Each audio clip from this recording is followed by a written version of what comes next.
नमस्कार मित्रांनो, आजच्या व्हिडिओमध्ये आपण पाहणार आहोत की PM किसान सन्मान निधी योजनेसाठी आपल्याला दरवर्षी रजिस्ट्रेशन करावं लागते। PM किसान योजनेमार्फत आपल्याला 6,000 रुपये मिळतात।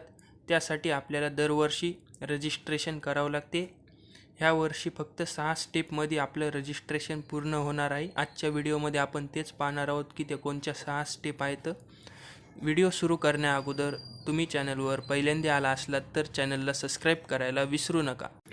अशा नवीन माहितीच्या व्हिडिओसाठी चॅनलला सबस्क्राईब करा। तर चला सुरू करूयात आजचा व्हिडिओ।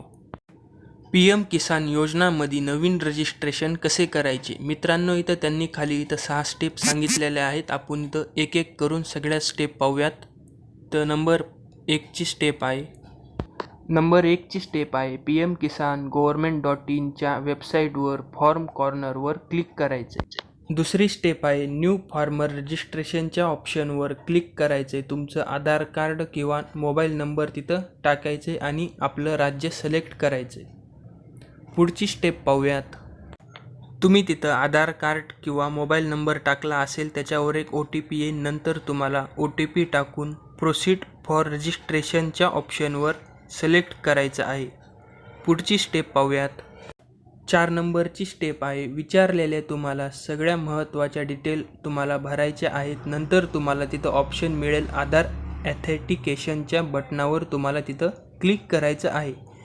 पुढची स्टेप आहे मोबाईल नंबरवर आलेल्या OTP तुम्हाला तिथं फिल करायचा आहे आणि नंतर तुम्हाला शेती संबंधित डिटेल आणि डॉक्युमेंट अपलोड करायचे आहेत। पुढची आणि शेवटची स्टेप आहे ती आपण पाहूयात।